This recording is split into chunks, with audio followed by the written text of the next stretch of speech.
Efecto de un bajo factor de potencia.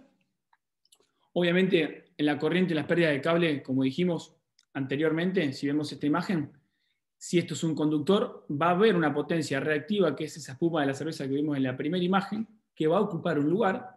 Por lo tanto, al ocupar un lugar en el cable, yo evidentemente tengo una sección de conductor que no la estoy utilizando. La está utilizando la espuma.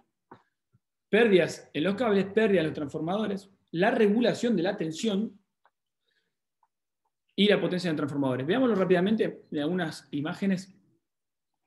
Acá tenemos, ¿sí? ¿Qué vemos? Para una potencia que podemos mantener constante, nos fijamos que la corriente demandada, o ese porcentaje de corriente que vemos en ordenadas,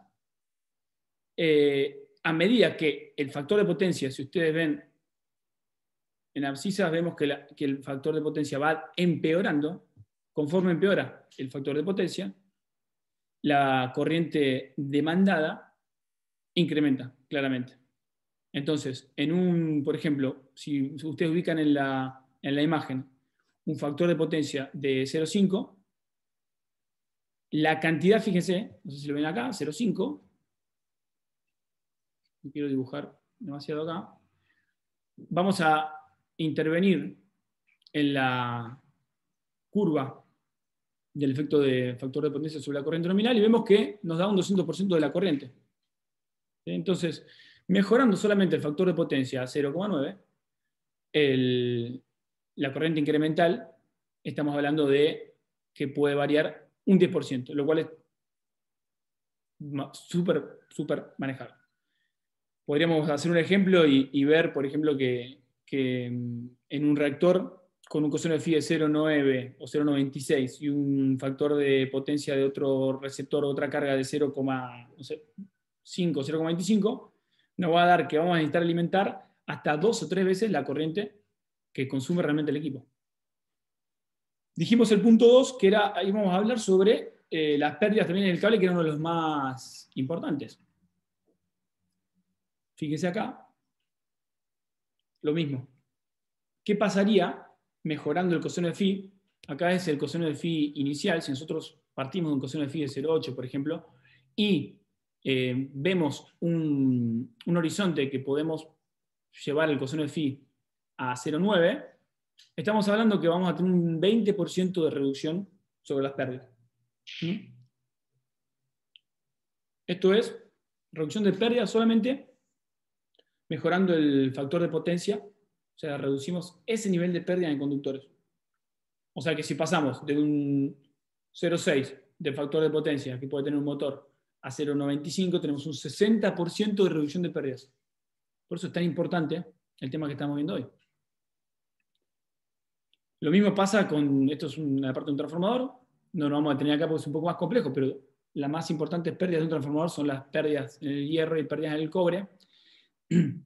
Vemos que las pérdidas son directamente proporcionales acá en este caso, y tiene un factor en la parte de cobre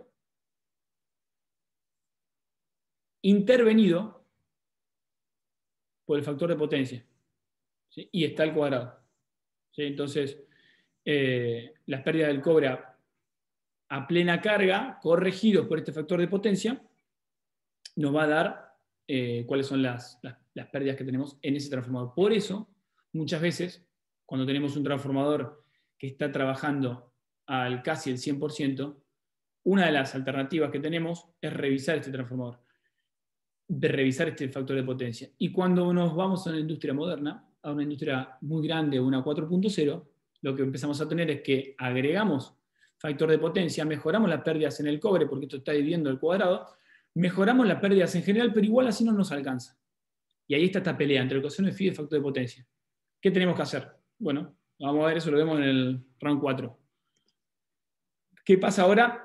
Otra cosa muy importante, sobre todo cuando son empresas grandes o para las distribuidoras, una de los aumentos de las caídas de tensión en el suministro se da por la parte de coseno de phi. Si esto es caída de tensión, acá tenemos coseno de phi, conforme disminuye el coseno de phi, aumenta esa caída de tensión. Por lo tanto, se hace muy difícil después regular el voltaje. Y finalmente, el último ítem que habíamos visto es la parte del coseno de phi en lo que es potencia de transformador. ¿sí? Entonces, la potencia, digamos así, la potencia que puede entregar, supongamos, este transformador, corresponde siempre a la potencia aparente. ¿Sí? Entonces, la potencia aparente siempre es función de la corriente máxima, y como la corriente es afectada directamente por el factor de potencia, tenemos una reducción en la potencia que podemos entregar.